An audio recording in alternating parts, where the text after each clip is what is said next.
okay.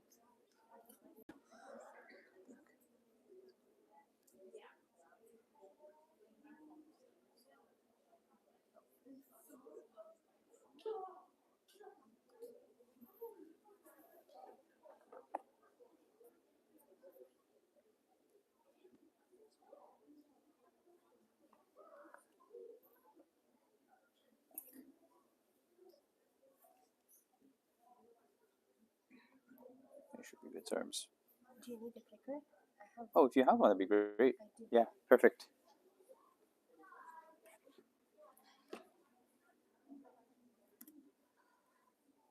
Anything on here?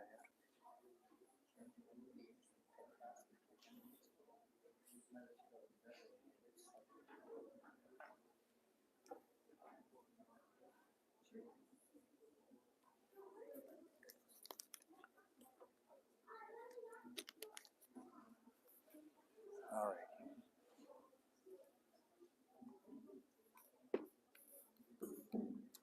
بسم الله الرحمن الرحيم الحمد لله والصلاة والسلام على رسول الله وعلى آله وأصحابه أجمعين اللهم صل على محمد وعلى آل محمد كما صليت على إبراهيم وعلى آل إبراهيم إنك حميد مجيد اللهم بارك على محمد وعلى آل محمد كما باركت على إبراهيم وعلى آل إبراهيم إنك حميد مجيد السلام عليكم ورحمة الله وبركاته everyone.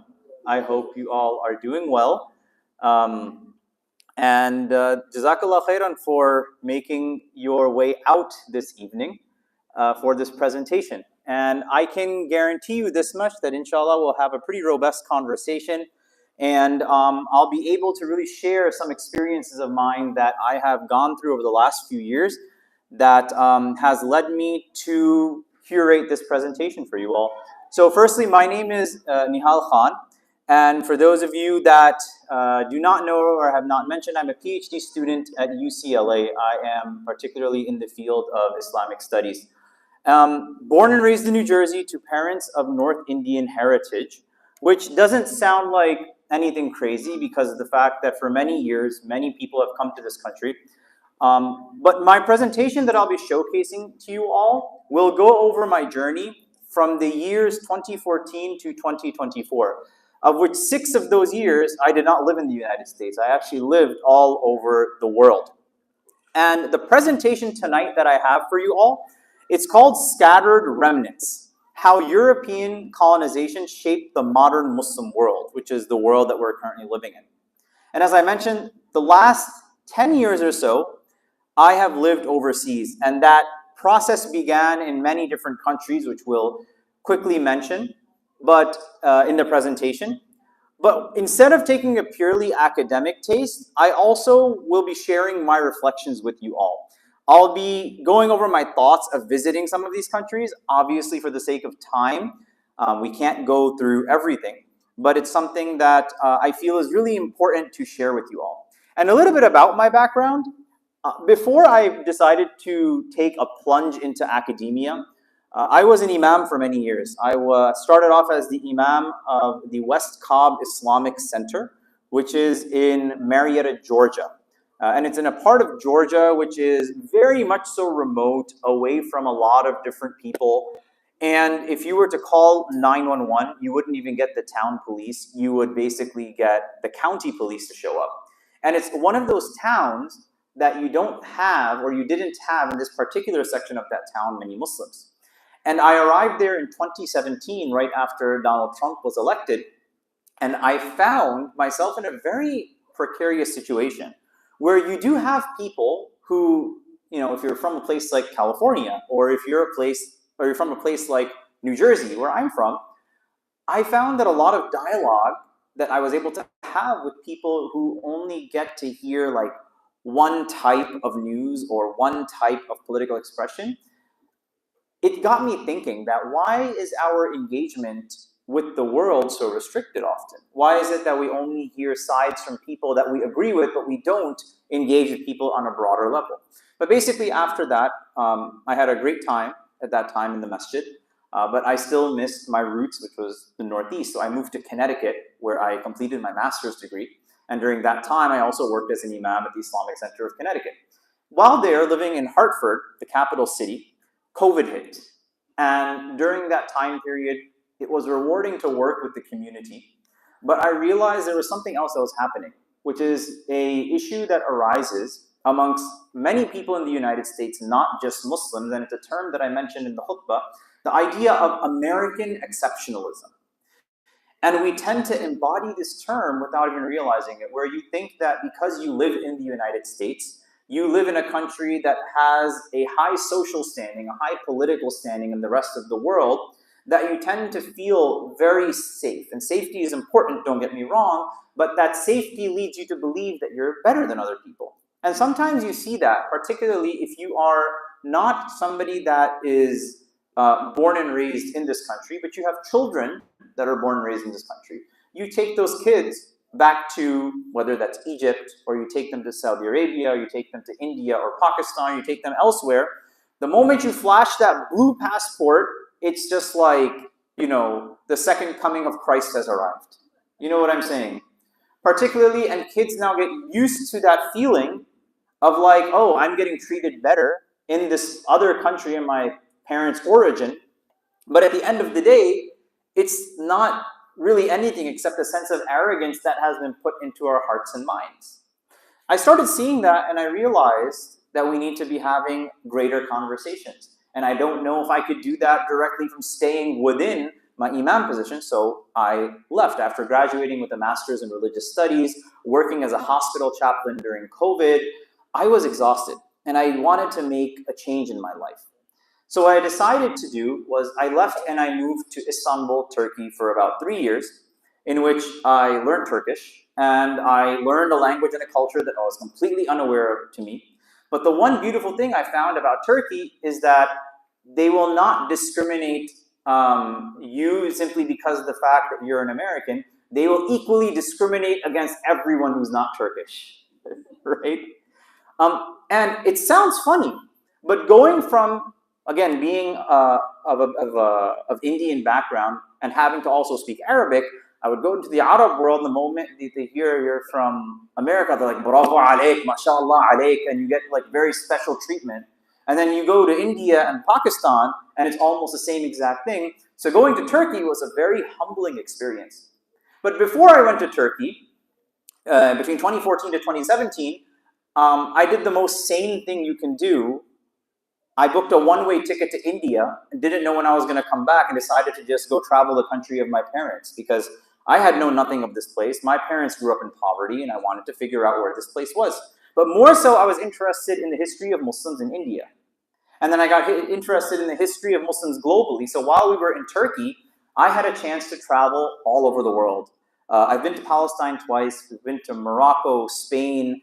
We happened to also be in Iran earlier last year in April when they decided to fire missiles at Israel. Interesting time period. But at the same time, in February, when an earthquake, a very bad earthquake hit Turkey, we found ourselves in northern Syria doing relief work. So I've had a chance to really see a part of the world that I don't think many people get a chance to see. And at the same time, I was interested in not just seeing the Muslim world, but also going and visiting certain places in which we would think that there is a colonial legacy to it. But it's really important to understand how Europeans saw Muslims during this age. And I have this presentation. It's generally a bunch of pictures and an idea that I have in the back of my head, which I want to share with you all, which is that when we begin to hear and learn from people that tend to not look like us or tend to not speak the same language, but we share this spiritual lineage of La ilaha illallah Muhammadur Rasulullah, it really allows, I feel like, Muslim unity to come down into a much different realm. Because if you read about, for example, the Arab world, and you hear that the Ottoman Empire was ruling them, a non-Arab empire, then that brings a whole different perspective into how we understand the world around us. These conceptualizations of countries, the difference between borders, and how much of it was generally just seen as the Muslim world. So I'm just going to share some pictures. So my journey started in India. So in 2014, I had a chance to go to India and Pakistan. I went to Pakistan for the first time in the picture at the bottom. But a lot of these pictures, they were just spent traveling, India. So my journey started there. And I was really curious to understand how Muslims arrived in India. So I traveled the country up and down. And eventually, a few years later, I found myself traveling throughout different parts of Europe. So when we talk about, say, for example, genocide, the first thing that comes to your mind and that we see happening is Gaza. And before that, before what happened on, say, October 7th and whatnot, many people, when they spoke about genocide, they would think to themselves, Auschwitz, right? That would be the general narrative. But we don't talk about Bosnia. So we found ourselves in Bosnia. And many of you may not know this, particularly if you were not around in the 90s, but 8,573 Muslim men and women were killed in Bosnia simply because of the fact that they were Muslims, while the UN was present with their soldiers there. Many of you may remember this. It brought me to Spain as well. So in these 4 pictures on the side, this bottom picture is Spain, this is Morocco. This bottom picture is, these 2 pictures here are also in Spain. And the reason that I found Spain so spectacular is because Spain plays a major role in the formation of the modern world. And we'll talk about why momentarily. It also brought us to places like Egypt, Uzbekistan. Particularly here, we were talking about the Mongols in the original presentation. This minaret, for example, many of you may not know, it's a 950-year-old minaret in the city of Bukhara. And in the city of Bukhara, what you end up seeing is Genghis Khan. Anyone here know who Genghis Khan is? Raise your hands. We know about him, right? He was a Mongol warlord, and he shows up, and he sees this minaret, and he says, what? I want to destroy it. But it was such a grand minaret that he told him, that his general said, that we can actually use it to maybe as a lookout and whatnot. So they were able to come to the conclusion to hold on to the minaret. It also brought us to different parts of Turkey. Many of you have probably been to the Hagia Sophia. So we're also going to talk about what happened in 1453. In 1453, we see that Constantinople falls and the rise of the Muslims in the capital of the Eastern Orthodox Church and the Byzantine Empire happens. But let me ask you, how many of you have been to Turkey? How many of you have been to the Hagia Sophia? Many times when people go and visit a place like this, they actually don't really think about it. They think, yeah, cool church, next WhatsApp picture, selfie, done, and then you move on. But if you think about this, you know in the Quran, Allah subhanahu wa ta'ala says, غُلِبَتِ الرُّومِ, right? Alif Lam Mim, غُلِبَتِ الرُّومِ, that the Romans have been defeated. You know how we talk about superpowers today, like Russia, China, the United States. Back then, it was the Persians, and then it was the Byzantines, right? The Byzantines were there. And during that era, their center during the time when Rasulullah sallallahu alaihi wasallam was alive was the Hagia Sophia. The Hagia Sophia was the head of Christianity in the Byzantine Empire at that time. And not only that, the building is older than Rasulullah sallallahu alaihi wasallam himself. So just points to keep in mind. What I got really interested in is tying the world together. This map that I have up here, I love this map. We actually printed it out and hung it in our home. It's an Ottoman map of the world, and this really was the world at that time.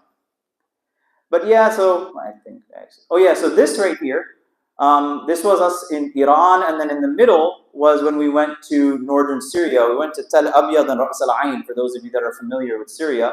Went to visit these schools through Beit al-Mal and had a chance to also see the situation of what war does to a country. I was actually talking to a friend today, and we were talking about Syria. You know, people are talking about Palestine, right? But when we talk about other Muslim countries, people tend to have these conversations like, you know, a lot of the folks in the news are now talking about what's going to happen in Syria. People are just concerned with seeing like a bearded guy. They're concerned with certain countries being affected now and not being able to use Syria for their own political psyops and for their own political planning, but nobody wants to talk about the terrible, terrible things that happened under that government for 50 years. Right? People want to ask questions like, so are y'all going to allow alcohol into Syria now? Right? We see those questions being asked, but nobody's asking, how are you recovering from finding your father being lost? My wife and me lived in Turkey for about 3 years, and we had many Syrian teachers. And I cannot tell you, wallahi, every single person, every single Syrian that I had known in Turkey, my teachers, I have heard personal stories of their family members disappearing, of their family members just never being found. My Arabic teacher personally told me about how his father, who's a university professor, left home one day and was never found. How his own mother had a Syrian passport, is living in Turkey, and cannot make Hajj with her son because he ended up getting a Turkish passport, but because she came later, she had a Syrian passport, so they couldn't even go for Hajj together. But he had to go and get a Syrian passport, but he still can't go to Syria because he'll be put in jail, but he had to pay $10,000 for that passport. So narratives are very important, and how we talk about the world is important. This picture at the bottom, we're sitting with this little kid over here. I don't know if there's a laser pointer. Okay, there's a laser. Yeah, this little kid, this is actually Linda Sarsour, so she was with us on this trip. We found a kid just sitting on the ground in an area in Tel Abyad. And if you know the history of Tel Abyad, it was under ISIS control. Then after that, it went under American control. Then after that, it went under Kurdish control. And now it's being administered by Syria. But basically in these areas, you see on the houses written, do not shoot, civilians are living here. And this little boy, he had a nail going through his knee, and he's just sitting there with nobody able to help him. Until we had to get a local governor to come, examine the child, take him to a hospital. And the other problem was that right underneath those areas was controlled by the Ba'athist government, by Bashar's government. It was an eye-opening experience to see how people that are Syrian are living over there. This little girl, she's holding her brother, and the mother is inside sick, and she can't even come to see the child.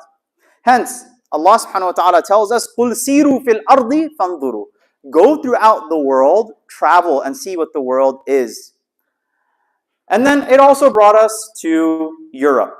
Particularly, it brought us to understand how was the world colonized. You know, the name of this presentation is how European colonization shaped the modern Muslim world. The picture that we have up here, this is of basically the Netherlands. And for many of you that don't know, the Dutch were all throughout, the world. You think the British were bad? So actually, the Dutch and the British, they had a war. And a lot of the territories that they had, say, for example, the first people to land in New York City were the Dutch. Does anyone know what the actual name of New York City was? It was New Amsterdam. Believe it or not, that's not just the name of a medical show. Right? So it was New Amsterdam. And all the territories, many of the territories in India in the south were also colonized by the Dutch. The Anglo-Dutch wars happen, and the British win, and all those territories really just transfer over to the British. We also went to France. Any Algerians here? Right? Everyone knows the history of Algeria and France.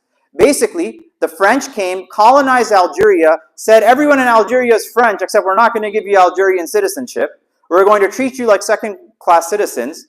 And so much so, eventually the Algerians fought back, and the victory was so successful that it led to the dissolving of the French government. Right? For those of you that know, for those of you that hear stories of how that transpired. It also brought me in 2019, I was part of a fellowship, which I have since now removed myself from, which took me to Auschwitz. It took me to Germany. It took me to Poland. And the reason I stepped down from that fellowship is because when October 7th happened, they sent an email saying that we are sad for the loss of all the Israeli and non-Israeli lives. They can't even bring themselves to say Palestinian. And the same group was harping on about Ukraine and Russia, but they don't want to say anything about Palestinians in any capacity. It also brought us to Greece, because I got really interested in understanding how Greece was. Particularly, though Greece did not colonize anyone, what's really interesting about Greece, by the way, does anyone know what this picture is of? Anyone know? Anyone here been to Greece? Athens? Right? So this is what? What? I hear whispering. What? I can't hear you. Yeah, the Parthenon, the Acropolis, this is where one of the main ancient Roman temples are. Did you all know that in this temple in Greece, when it was under Ottoman rule for 400 years, there used to be a masjid here? For 400 years, the adhan was being called from the top of the Acropolis. Again, this isn't some conspiracy theory. These are historical facts. So, in essence, what ends up happening is the Greeks wanted to have their more European association be highlighted. So they started coming up with this idea that, oh, the Ottomans oppressed us, the Ottomans do this, the Ottomans do that. But if you actually read history, they practiced Christianity freely in the Ottoman Empire. Right? There was religious freedom. When 1492 happened, they actually, in Spain, the Jews were kicked out before the Muslims were. Guess where a lot of them ended up? The Ottoman Empire. And they also ended up in a second place. Anyone know?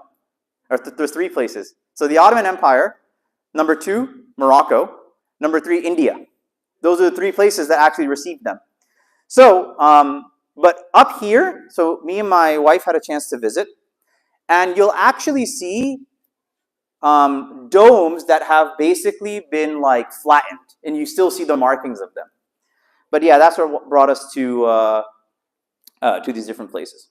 So let's talk about some major points in Islamic history that really changed the way the world was shaped. So the first thing that I want to talk about is the fall of Constantinople and the rise of Istanbul. So this is an artist rendering picture on the left.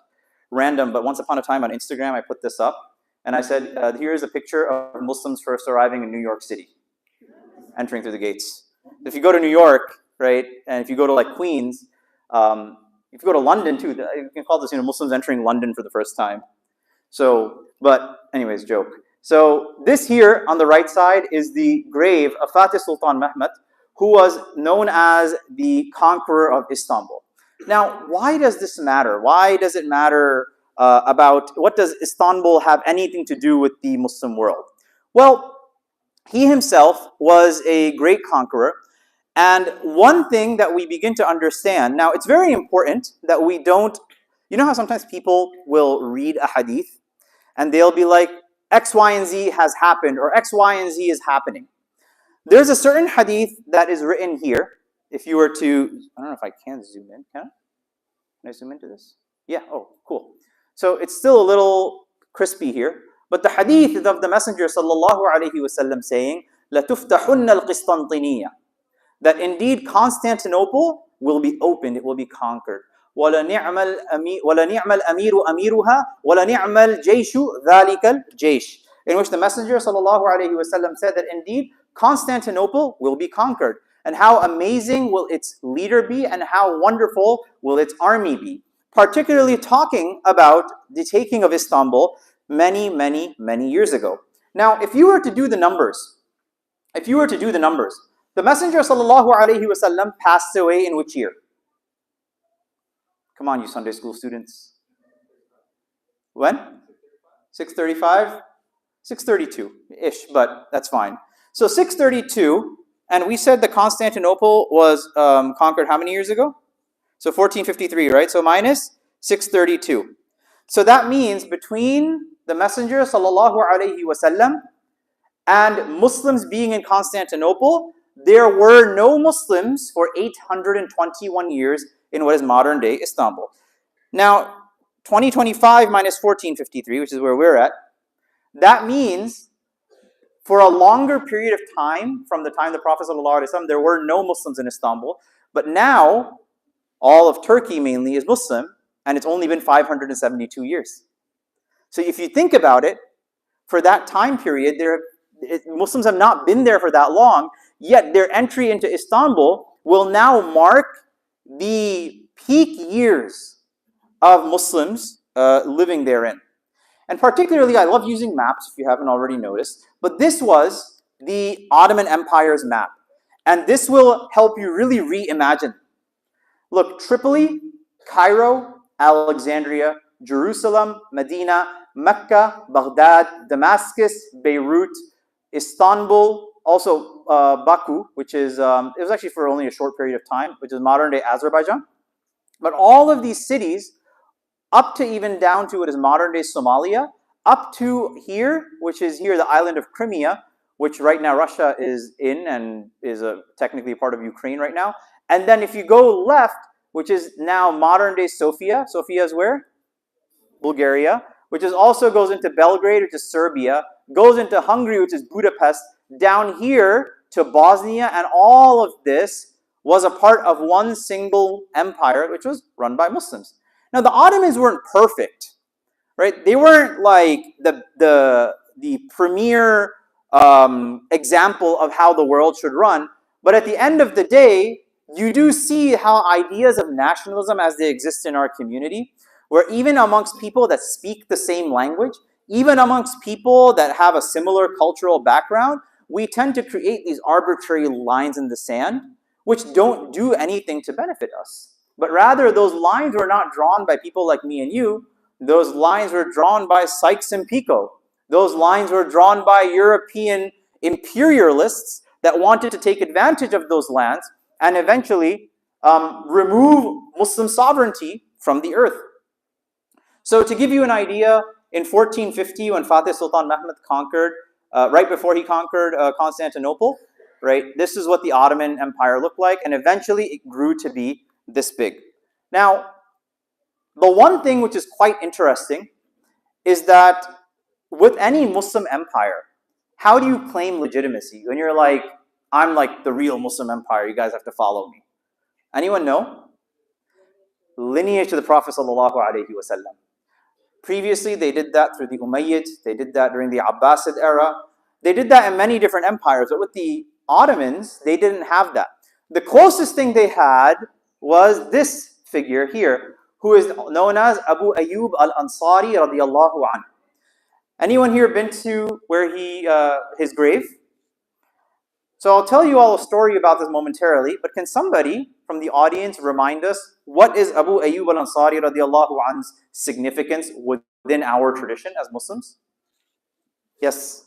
The Prophet stayed in his house when he first arrived in Medina. Correct. So when the Messenger ﷺ had arrived in Medina, he stayed in the house of Abu Ayyub al-Ansari radiyallahu anhu. And it's a very beautiful story because of the fact that he didn't want to be staying above the Messenger ﷺ initially, right? And we know this discussion that happens with the Messenger ﷺ reassures him, and then they were up there eventually, and they made sure not to make noise. It's a very beautiful story, basically. But Abu Ayyub al-Ansari, he heard the hadith of the Messenger ﷺ, لَتُفْتَحُنَّ الْقِسْطَنْطِينِيَّةِ, that indeed Constantinople will be conquered. So what did he decide to do when the Messenger ﷺ passed away? The Muslim armies were expanding their frontiers. They arrived at the gates of Constantinople, and we know this in history that no Muslim was successful for those 873 years to pierce through the Byzantine walls. So even though Abu Ayyub radiyallahu anh, 800 years before, goes to fight, he passes away outside of the boundary of Constantinople. So if you actually go and visit this area, it's actually called, the city is called Ayyub Sultan, in reference to Abu Ayyub al-Ansari radiyallahu anhu. It was outside that area. So the tale goes, the story goes, that Abu Ayyub's grave was unknown. Nobody knew where he was. But eventually, a scholar, his name was Shamsuddin. Now, I know sometimes people listen to these stories and they're like, oh, I don't know how true this is. It's a very interesting story. What the Ottoman records mention is that the sheikh had a dream, and after having the dream, it was known that Abu Ayyub was buried in a very specific place with a certain marking on the stone where he was buried. And the Byzantines knew that there was some sacred Muslim man that was buried there, and they themselves made sure that this grave was not desecrated and to make sure that it's marked and it's preserved. So eventually, after entering Constantinople, Shamsuddin points Mehmet Fatih to the grave, and they basically mark it. And it became Ottoman tradition. It became Ottoman tradition that whenever a new sultan would be coronated, a new sultan would basically come about, and he would be selected by the council. He would be declared a sultan right outside of the grave of Abu Ayyub al-Ansari. So even though there was not a link through lineage, there was a link through having this famous companion that is buried here. And for those of you that actually look at the tiling here, the tiling on the outside is very similar to where? Not here. Where does this tiling look familiar to? Think about the grave of the Messenger sallallahu alaihi wasallam. When you are walking through Bab al-Salam to enter the Rawdah of the Messenger sallallahu alaihi wasallam, you see similar tiling. Why?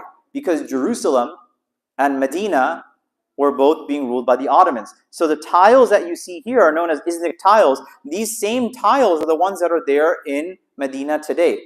And if you were to go visit Medina, how many of you visited Medina, have done Hajj or Umrah? Right? When you go into that area, you see this section of Masjid al-Nabawi, which is very different than the rest of the masjid, because it's the one part of the masjid that has not been touched by the Saudi authorities till today and has been historically preserved. So it's a very interesting feature.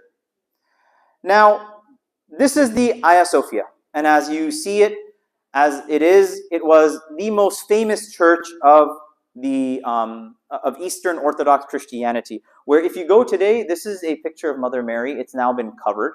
And there's other areas as well in which the Ottomans didn't destroy many of their pictures, many of their sculptures. They simply covered them.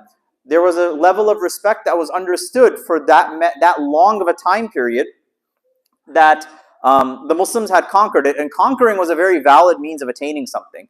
So I don't know if you all remember in 2020 when the Hagia Sophia, for those of you that don't know, so the Hagia Sophia was built as a church, and then when it was conquered in 1453, it was made into a masjid, and then in 1924, it was converted into a museum, and then it was once again in 2020 made into a masjid. Everyone was constantly talking about how, we need to do interfaith and we need to have different faiths praying together here, which is very interesting because there's no Muslims that are saying that we should go back to Spain and the churches that you all took from the Muslims, we should turn them back into masjids.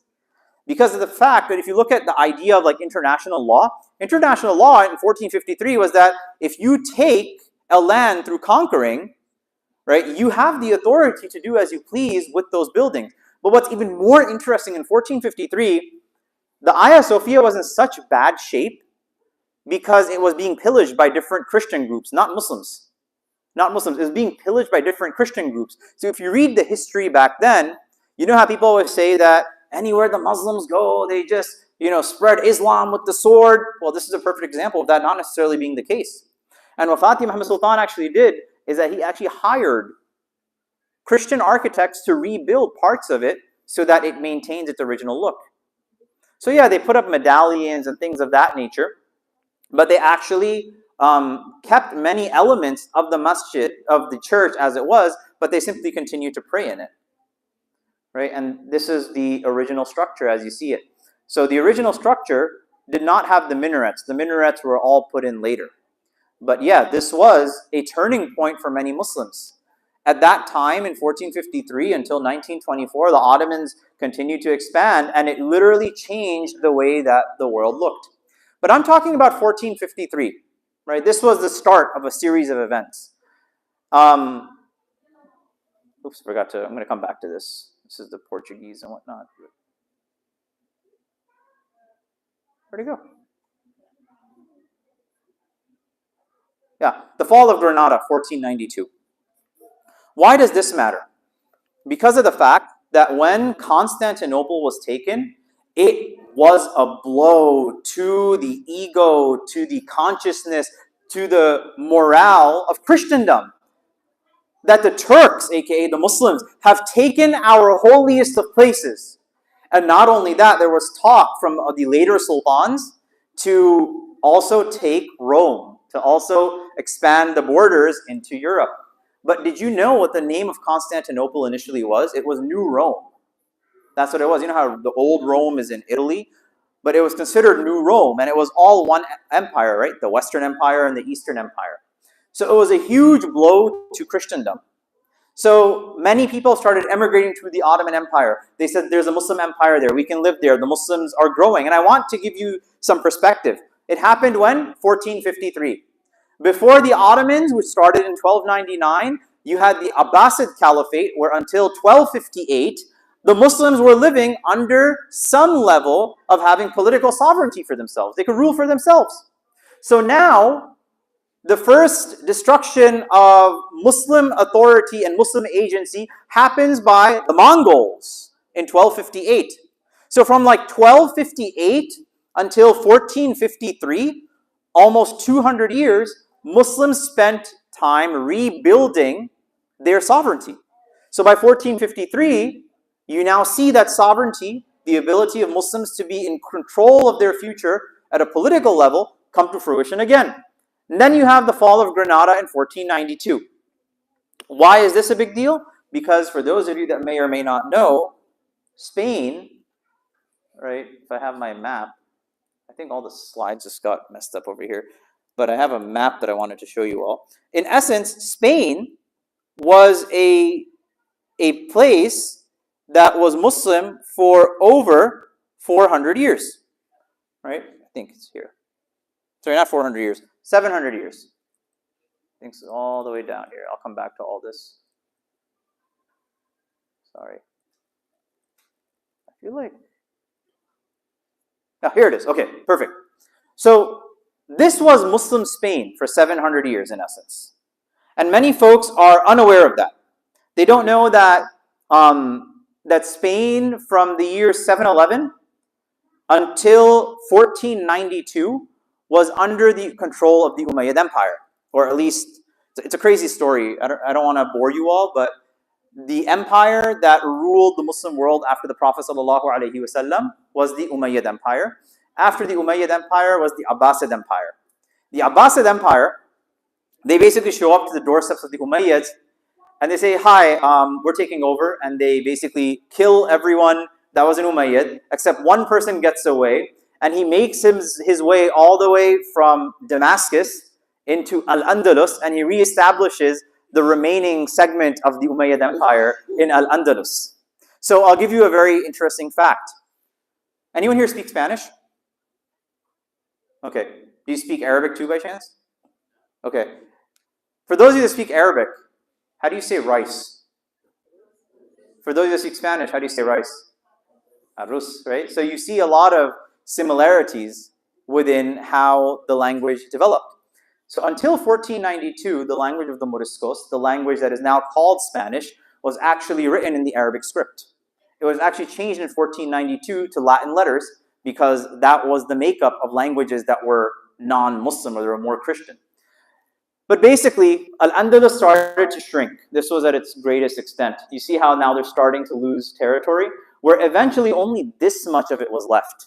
That's all that was left. And you may ask yourself, like, how did a Muslim nation, or not a nation, but a Muslim empire, or a Muslim, an area where so many Muslims were concentrated, begin to lose control? It's a really interesting point, and it will connect us back to the Arab revolt I'm going to talk about. But basically here, all of these Muslims would get into fights with each other, and they would call upon like the Castile, or they'd call upon different areas here of Christian kingdoms, and they'd say, hey, I know you guys are Christian and everything, but like this other Muslim guy that's next to me, I really don't like him, and I kind of want to take his land. So can you help us? They're like, yeah, of course, bro, we got you. We'll help you, no problem. So they would ally with other Catholic empires in the area, fight off one of the smaller Muslim ta'ifas, is what they'd call them, win, and slowly do that until they were able to unite into one empire. The era of the Catholic monarchs come, which is which era? The era where Ferdinand and Isabel, you may have heard their names. They were able to unite this whole peninsula under Catholicism, and they arrive towards this area in Granada. And when they arrive in Granada, it's a very interesting point to bring up here, because this is the picture that an artist rendering that we have here of the Sultan at that time, the King Muhammad. I believe it was like Muhammad the 6th or 8th or something, I'm forgetting. And this is an artist rendering of Ferdinand, Isabel, and this gentleman here called Christopher Columbus. So Christopher Columbus is historically recorded to have been present when the last Muslim stronghold was about to be removed from that area. And it's a very interesting story. The story goes that Muhammad's father was actually the one that was in charge. And the Catholic monarch said, hey, if you remove your dad, who's becoming like a hindrance for us, we'll put you in charge and help you get to whatever it is that you want of money, wealth, and all that. So Muhammad goes and he removes his father, and the Catholic monarchs are like, actually, we're actually going to remove you too.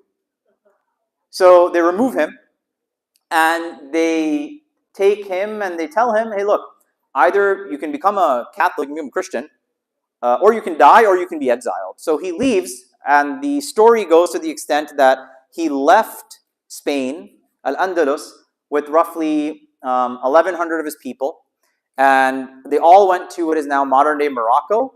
But at the end of the day, he died poor without a single, piece of dinar or dirham to his name. But basically now, the fall of Granada, what does that do? The fall of Granada, in essence, the wealth of Andalus was so vast that it ended up funding the New World. So much of the wealth that the Spanish acquired, they went and they colonized all of this. Yup, that's right, everyone. California was once a part of the Spanish Empire. Anyone know that? Are you all familiar with that? Right? California. But no, it was also the idea that God had selected them to spread Christianity throughout the world. So, and many of you may or may not know this, but Florida used to also be under Spanish rule. All of this, right, we all know all of this used to be under Spanish rule. But you see here, this is like what, modern day Brazil, right? We actually know that the first European colonizers were not the Spanish, but the Portuguese. And the Portuguese set out trying to get to India, and they get to India in 1496, but they also land here. But the Spanish and the Portuguese started to have an issue. They're like, this is our land. And the other folks are saying, this is our land. So their king basically says, all the land to the east of this line is Portugal. All the land to the west of this land, or this line, is Spain. So hence, you have in Brazil today people speaking Portuguese, but not necessarily the case in the other countries of Spanish America, or in Latin America rather, speaking Spanish. But now as we move on, how many of you have been to Spain? Just curious. How many of you have been to Granada? And anyone that has been to Granada, they will tell you that the beauty is unparalleled. I took this picture back, I think, in 2023. In 2023 we went, and the sun was setting, and you see in the background the Sierra Nevada mountains, and you see this beautiful structure built by the Nasrid kingdom. And it's called Al-Hamra because it had a reddish look to it. And the beauty of it was undeniable. The beauty of it was so undeniable where if you were to look at all of the different inscriptions that exist, you will see وَلَا غَالِبَ إِلَّا اللَّهِ written all throughout it. Which means what? There is no victor save Allah subhanahu wa ta'ala. Now the craziest thing that I encountered while we were there was finding out that Isabella, who's literally responsible for expelling Jews and Muslims from Spain, saw the beauty of this structure. And what people tended to do at that time, if there's like Muslim remnants and now you're a Christian kingdom taking over, they tended to destroy or remove a lot of what they saw here. So for example, the Grand Mosque of Granada now no longer exists, but you have the Grand Cathedral of Granada that exists on that spot where the masjid was. And you have Christopher Columbus, who is buried there. And then you have, and by the way, the burial of Christopher Columbus, crazy story. But he sailed the Atlantic more times as a dead man than as an alive man. I'll tell you that story later. Yeah, because he was buried in like the Dominican Republic, and then like it was like a back and forth between how many times he ended up being on the ocean because these lands were starting to get independence. So like when they were claiming like the Dominican Republic gets independence, like we don't want this guy buried here. So Spain actually arranged to have his body shipped via a ship back to be buried in Granada back, I don't know how many hundreds of years ago. You do the math. So my point being that when Isabella saw this, she said, "This is really beautiful. I don't want this to be removed. Instead, I want Muslims to remember for that will come in the future to see how we took their most beloved architectural piece in the world and we were able to snatch it from them." It's very, very interesting how that came out. And if you ever get a chance to go to Al-Hamra, like this is the view, right? This is the view. You see the city. It's so beautiful. It's gorgeous. It's one of the highlights of the time, seeing what we had while we were living there. So that's two major incidents that I wanted to share with you all. There's a third incident that I'll share. What time did we start? I think we started like 7:45. Yeah, 7:40ish. Okay, good. We're doing okay with time.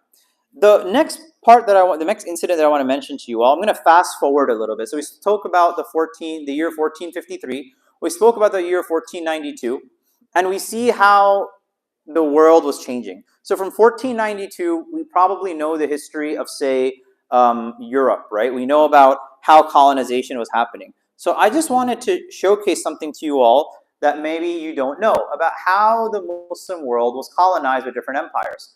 So the 1400s is when colonization began. It started with the Portuguese Empire, and the particular areas that I've put in yellow are basically Muslim areas. So they actually, if you all know, this northern part of Morocco, the Portuguese colonized it, and still today it's a part of Spain now, right? Ceuta up there in that area. But then eventually they went down, and they had holdings over here. These eventually went away. It was very, very, it didn't last that long. But then the Portuguese were also in Muscat, right, in Oman. And then they were also in India, because the first colonizers were the Portuguese in India. In the Spanish Empire, we just looked at this map, right? They also started in 1492. Roughly in the 1600s, the French started. So as you all know, the French, does anyone, it's really crazy, the story of the French in America. I know we learned about this, but to give it to you all in an elevator pitch, basically the French came and they colonized all of this part of America. As you see, that's why you see Louisiana, Quebec, parts of Canada. It was all under French rule. The British come in, and then the British kick them out, and the British take all that land. And then the British basically tell America, or the Americans that are living, the colonists, yeah, just make sure that you pay us back for all of the expenses that we used to get rid of the French. So now the Americans say, we're not doing that, right? Taxation without representation and all that stuff happens. So then the Americans now enlist the French to kick the British out. And then the Americans establish themselves. But the main area that the French colonized was all of this: Senegambia, Algeria, Morocco. And look how far down they went. And they also had parts of India for many years. And again, we were talking about the Vietnam War. The French had what we call French Indochina, which is now known as Vietnam. You also had the British Empire, right? Look at all this. This is how much. That's why a lot of us speak English. For those of you that are from the Muslim world, if you're from many of these countries, for example, the entirety of South Asia, a lot of basically Malaysia, South Africa, and then the countries that go throughout it, Kenya. If you go up here, British Somaliland, right? It wasn't just the Italians that were in Somalia, it was also the British. Egypt, Nigeria. Why is it we all speak English? Because we're living in a country that happened to also be colonized by the British, so they speak English here. So when many of these spaces ended up becoming difficult places to make a living, automatically you don't realize it, but you tend to just go towards that place which happens to speak the same language. So you understand the British, how they colonized the world. The Russian Empire. Anybody here from Uzbekistan, Kazakhstan? Anybody here from Afghanistan? But basically, this is another segment of the community that people often don't talk about. But when and this is also the propaganda that we're fed about, like Russia, in the sense that we think there's no Muslims in Russia. I went to Uzbekistan this year, or last year technically, and you actually get an understanding of how Russian colonization also worked. So I've actually, because it's tough to find it with map designations, but all of these areas were majority Muslim areas that the Russians colonized and eventually did what? The USSR, they removed any allowance of practice of religion. Do you have a question?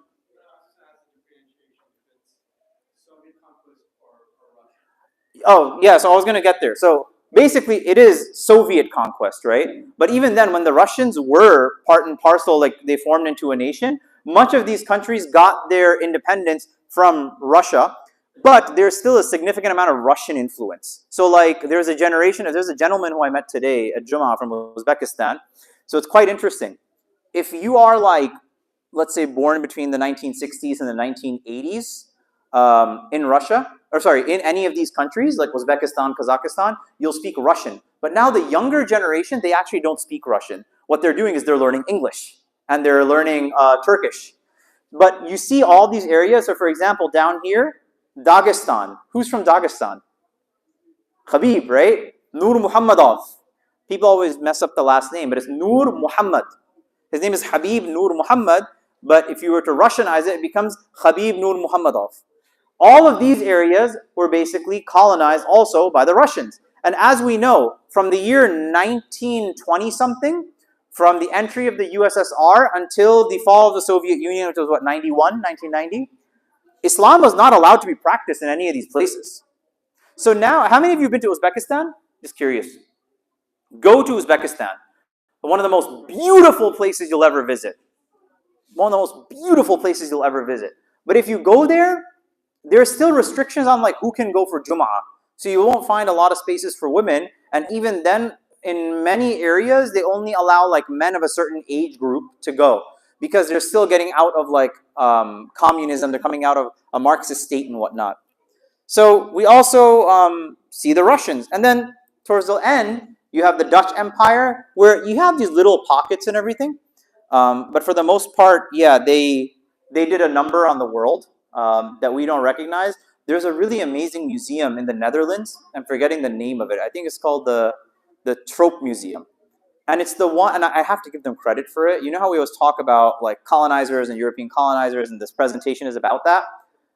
The Dutch in the Netherlands actually have a museum dedicated to showcasing how terrible their colonization project was.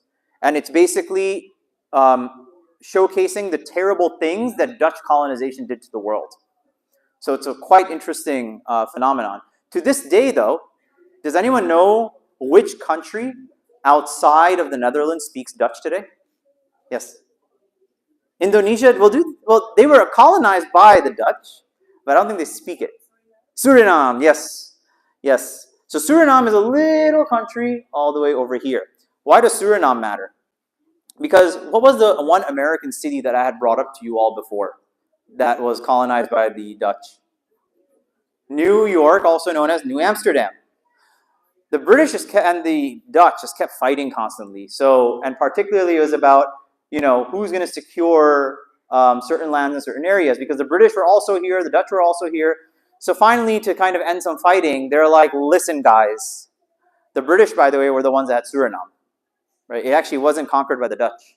Suriname was conquered by the British, because Suriname is connected to another little country where a lot of Indians ended up, called Guyana. Anybody here Guyanese? So I grew up in close to New York City, and it's very common that if you meet somebody from Guyana, you won't know that they're Guyanese, because many of the Guyanese are of Indian origin. They're of Indian origin. So you had Guyana and Suriname next to each other, and the British basically said, look, we'll do you guys a favor. We'll give you this thing called Suriname, just give us New Amsterdam. So they made an exchange, and basically this became a Dutch colony and this became a British colony. Very interesting exchange. But yeah, so you have the Dutch, and then you also have the Italians. The Italians were very late to the game. Particularly, what part of the Muslim world were they in? Somalia and Libya. Any of you heard of Umar Mukhtar? What's the name of the movie? Lion of the Desert? That's what it's about. That's what it brings into conversation. But there's one story that I will end off our presentation with today, and then we'll open up conversations. It's that of the Arab revolts and the fall of Medina in 1919. And this will also force people to really think, because you would think the guy on the left is probably the savior of the ummah, and this guy that looks like a European with this like Mario mustache is like the colonizer in this case. But in essence, I'm going to tell you a story about this man whose name is Sharif Hussein. Sharif Hussein was an individual who was known as the Sharif of Mecca. He was designated at this time by the Ottoman Empire to be like the governor of Mecca. And the man on the right, his name is Fakhruddin Basha in Arabic, or in Turkish, Fakhruddin Pasha. So Fakhruddin Pasha himself was a commander that was sent to Medina during its fall. So what exactly happened? So in the situation that we see here, we see that this is what the Ottoman Empire looked like, right? So this is the Ottoman Empire. Sharif Hussein is told by the British, and again, World War I history, the Ottoman Empire fought against the British, right? The Ottoman Empire fought against the British. And particularly, they were concerned with holding on to their lands. And a lot of different things were happening. Modernity had started, secularism was on the rise. So they were struggling to hold on to these lands. The British came in and they sent a gentleman that many of you may or may not be aware of. His name is Lawrence of Arabia. Anyone ever heard of Lawrence of Arabia? He wasn't Lawrence of Arabia, he was Lawrence from like the British Empire, right? The reason he's called the Lawrence of Arabia is because he goes in and he basically works as a spy, showcasing that he has care for interests of the Muslims, but in essence, he's just working for the British Empire. So he tells Sharif Hussein, he says, yeah, Sharif, you guys are Arabs. You guys are from the lineage of the Messenger sallallahu alaihi wasallam. How are you going to let these Turks rule you? What's your problem? And Sharif Hussein says, yeah, you're right.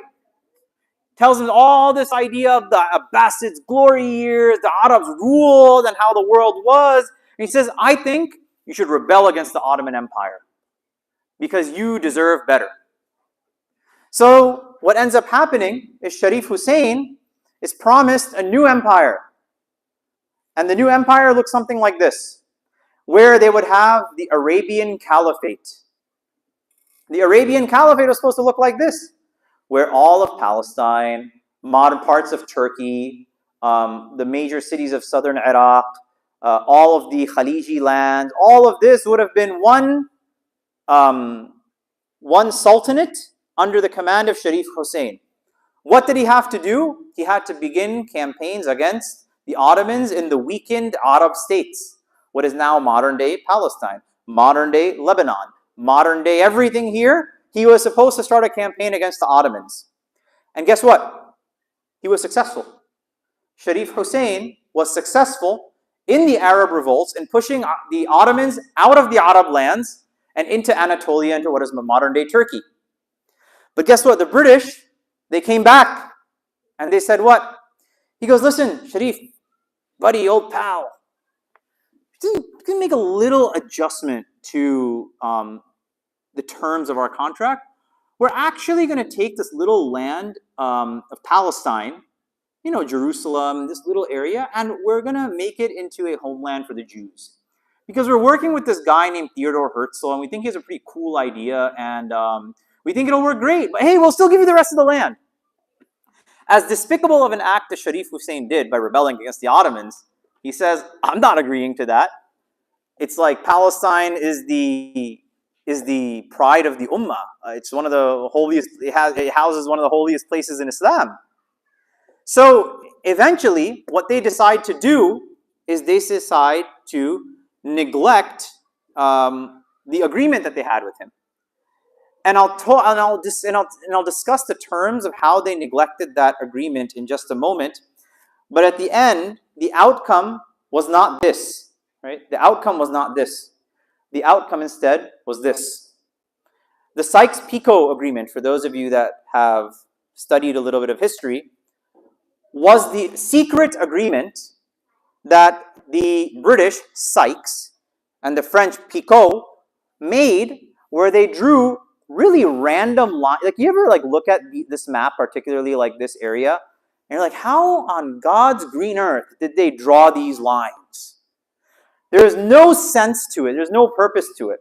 So initially they were like, okay, you'll have Mecca and Medina in one little area, but then they created this, what looked like Palestine, right? But this is not what Palestine looks like today. And then they made this, which looks like Syria. And you see this little area called Arabia. But what ends up happening? Well, I'll tell you before I finish the story what ends up happening.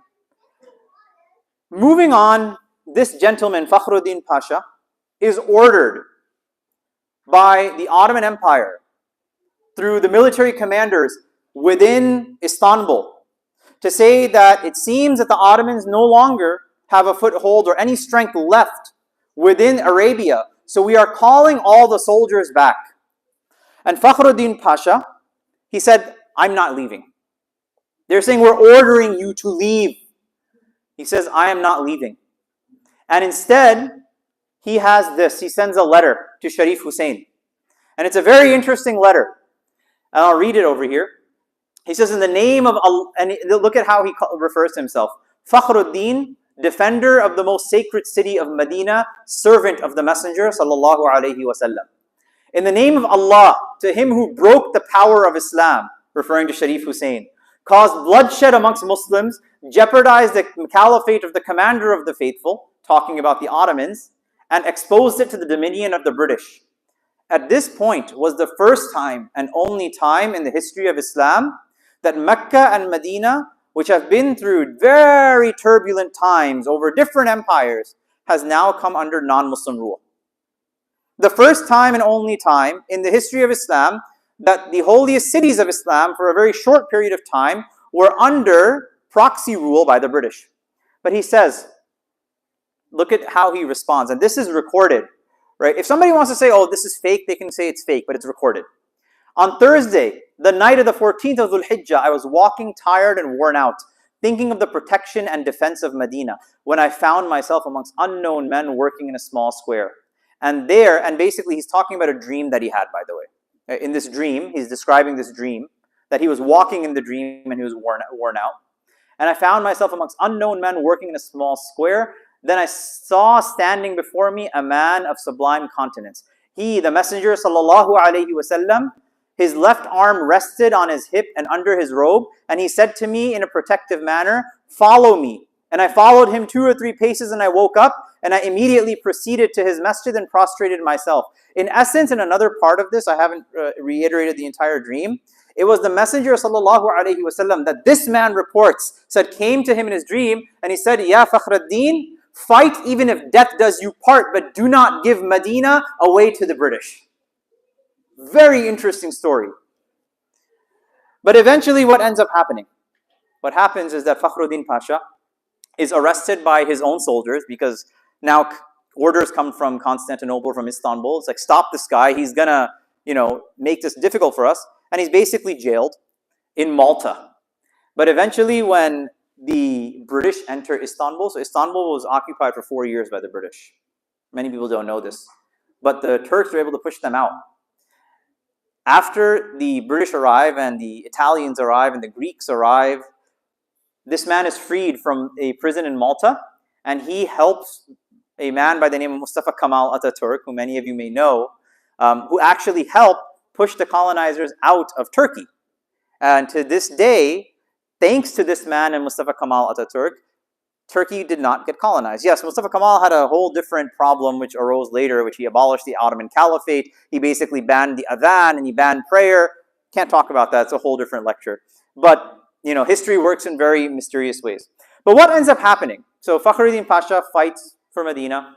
Well, we have this man, Sharif Hussein, coming back to him, who basically tells the British that, well, I'm not going to capitulate. I gave you Mecca, I got rid of the Ottomans. I want my empire and I want Palestine with it. So what they decide to do is they decided that, listen, we have some rebels that live in the eastern provinces of Arabia. This guy named from some family called Al Saud. I think what we're going to do is we're going to talk to them and they're going to come and have a talk with you. But that talk revolved around swords. So the British now work with the Al Saud family, who were people living in Eastern Arabia who have been trying to get a hold of Arabia for many years. Right? They had 3 different attempts to establish a Saudi state. And finally, the British allow them to take over Mecca and Medina, run Sharif Hussein out, and Sharif Hussein goes north he goes north and he settles in a place which is now, or at that time called Transjordan, and now it's called Jordan. So Sharif Hussein had a son. His name was Abdullah. And then Abdullah had a son named, no, that's Talal, right? Talal, then Talal had Hussein, and Hussein had a son named Abdullah. So basically, modern day Jordan, the kings that are there, descend from Sharif Hussein, who is directly responsible for the destruction of the Ottoman Caliphate and the temporary British rule of Mecca and Medina, all to shove them up all the way there. And for those of you that have gone to Jordan, is Jordan like a very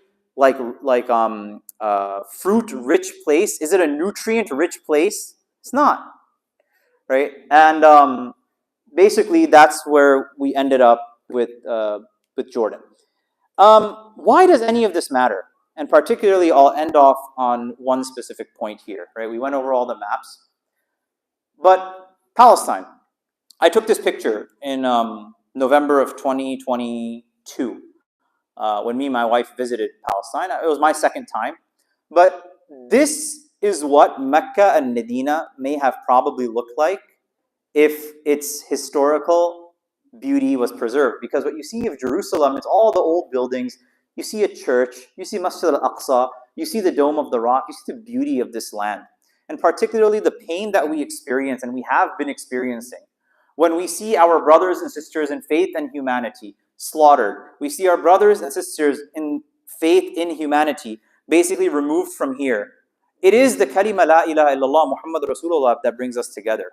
It is that feeling of understanding that when we as a community work against each other so regularly, and we don't understand what's happened in the past, and we don't tend to study the past, the lessons of the past, when they're not taken in the present, will simply repeat themselves.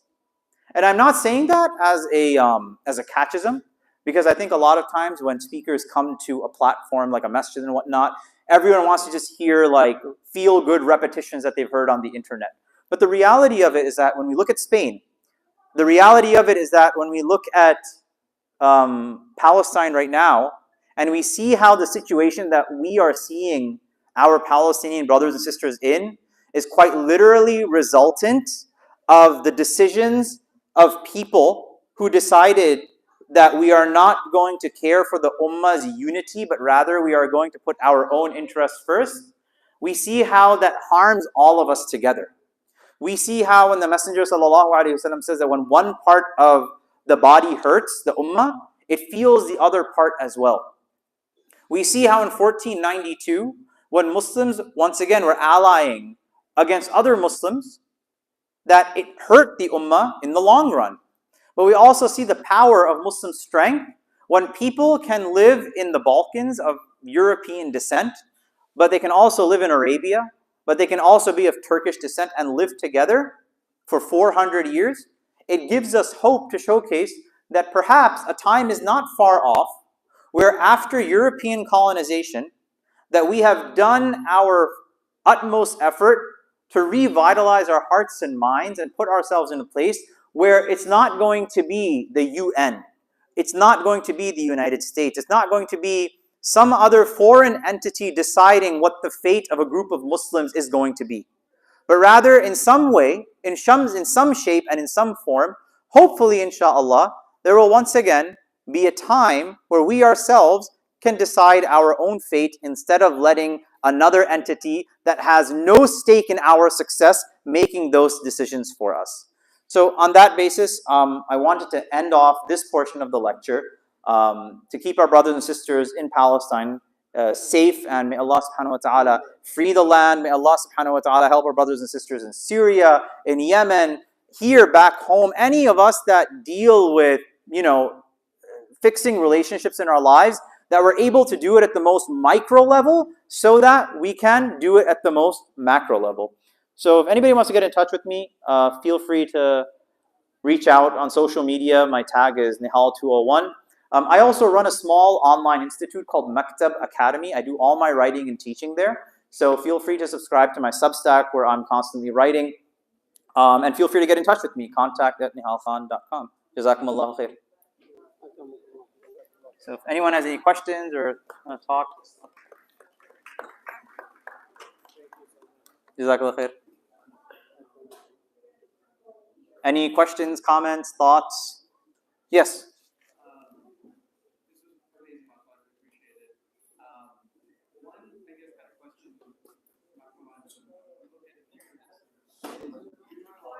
Sorry, I'm just going to give you the mic, so it'll be easier.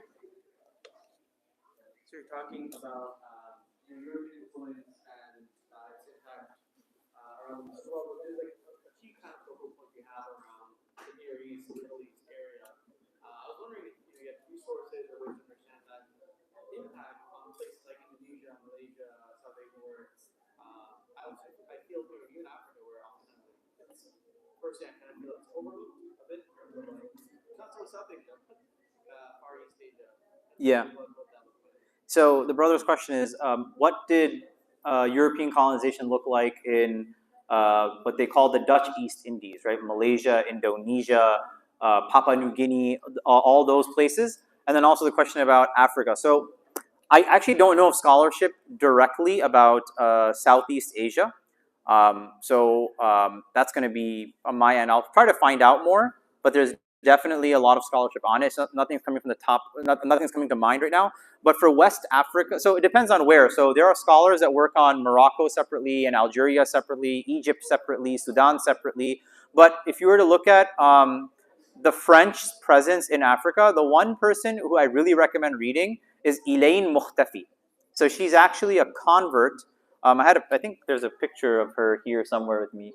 I just didn't have time, but Elaine is amazing because she's probably in her 80s, and she went and so she's like, oh sorry, she's in her 90s. She's 95 years old, I think. Yeah, this is a picture at UCLA, and she's 95 years old, and she actually speaks about her time working within the Algerian government as an American, but her husband was actually Algerian. The other person I highly recommend is Dr. Usman Khan, but he's actually West African, and his name is spelled Ousmane, and then his last name is Khan, which is it's spelled like Kane with a K, Kane. So he actually speaks about, he has a book called Beyond Timbuktu, about the history of Muslims in West Africa.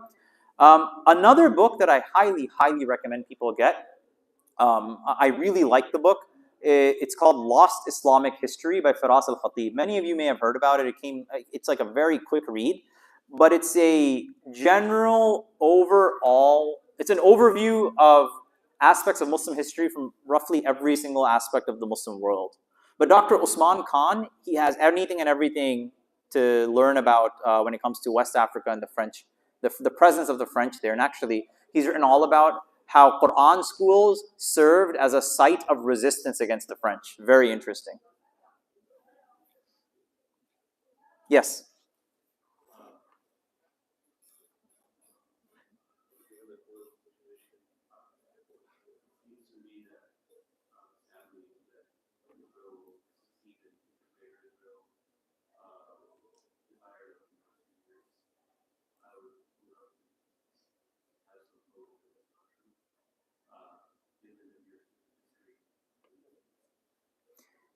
Oh, that's a tough one to say, mainly because the fact that it is terrible what we're seeing happening within our brothers and sisters in Palestine. And for anyone that is Palestinian, if you have thoughts to add to this, you definitely can. I don't know about how successful they will be in the whole Greater Israel project. I'm not saying that it's not possible. I'm just saying it's too early to tell because they want to broach into Turkey to create it. They want to broach into Egypt. They want to broach into Saudi Arabia and Iraq. I'll say this much to give everyone hope. If you're aware of the history of Palestine, particularly the outcome of the 1967 war, in which basically every Arab country allied together to fight off Israel and Israel won, what that actually led to was the taking of the Sinai Peninsula, which would have basically mustered up this idea of Greater Israel. But there was a way that led to that part of the land being given back. So I wouldn't lose all hope completely, because particularly one book I highly recommend everyone read is The 1,000-Year War by Rashid Khalidi, who was he's a recently retired professor from Columbia University, but he comes from the Khalidi family, and they were governors, or rather, his great-grandfather was a mayor of Jerusalem, and he talks about it from that perspective. So I think when you get a better understanding of how the history has kind of had its ups and downs, it will give us a better understanding of potentially what the future looks like.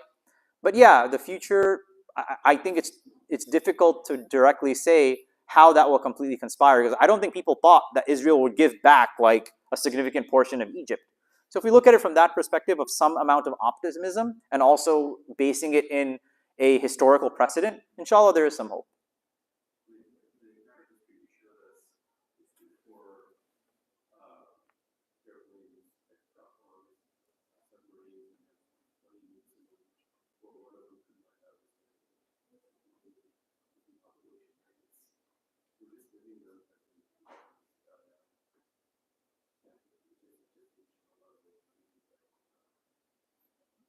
You know, the one thing that does give me hope, and this is where the historian or the to be historian in me, I kind of put to the side. And this is a conversation that I had with a friend, and we were saying that, man, you know, the one thing that our faith teaches us, and this is where, particularly when people ask what role faith plays in this whole process, is the hadith about planting the tree, where the Messenger sallallahu alaihi wasallam said that if you see the day of judgment occurring, where everything is being destroyed, where there's no hope left, you don't know what you're going to do, you may lose your life, and you have a seed in your hand, to plant that seed and do what it is that you need to do, which is you put your tawakkul in Allah subhanahu wa ta'ala and you plant the seed, and then you leave the rest to Allah subhanahu wa ta'ala. I think the one thing that we may have within ourselves is the expectation to see things get better within our lifetimes. And that actually may not happen.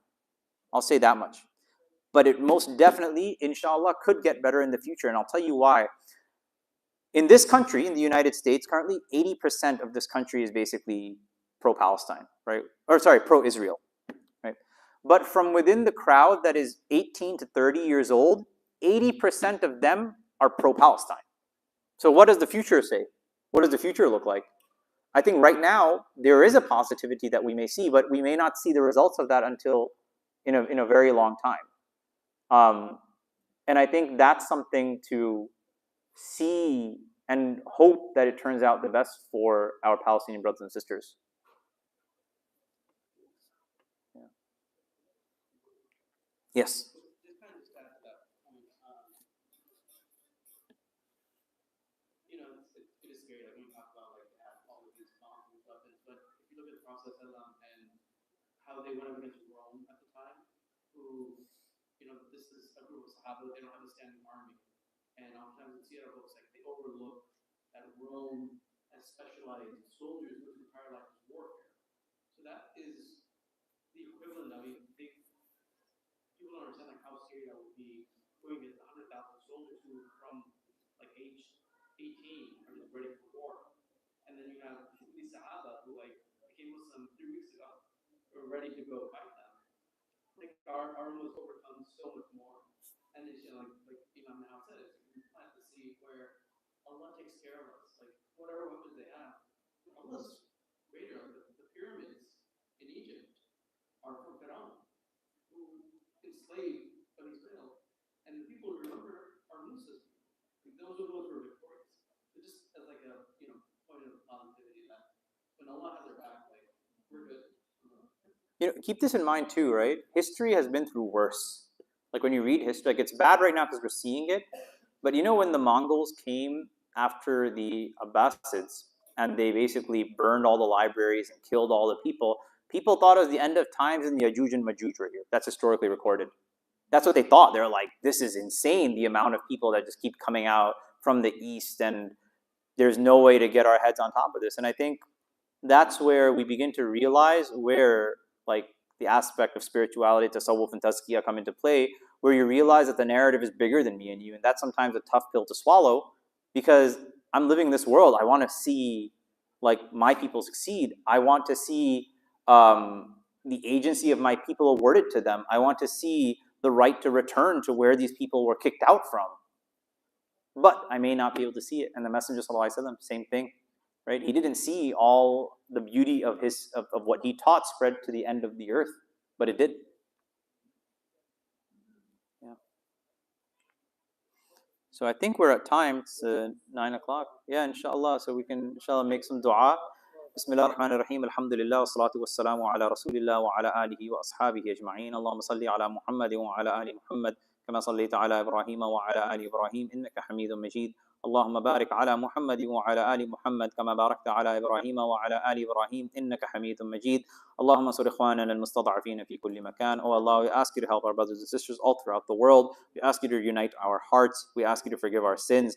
And we ask you to enter us into paradise without any reckoning and without any punishment. سبحان ربك رب العزة عما يصفون وسلام على المرسلين والحمد لله رب العالمين. خيرا.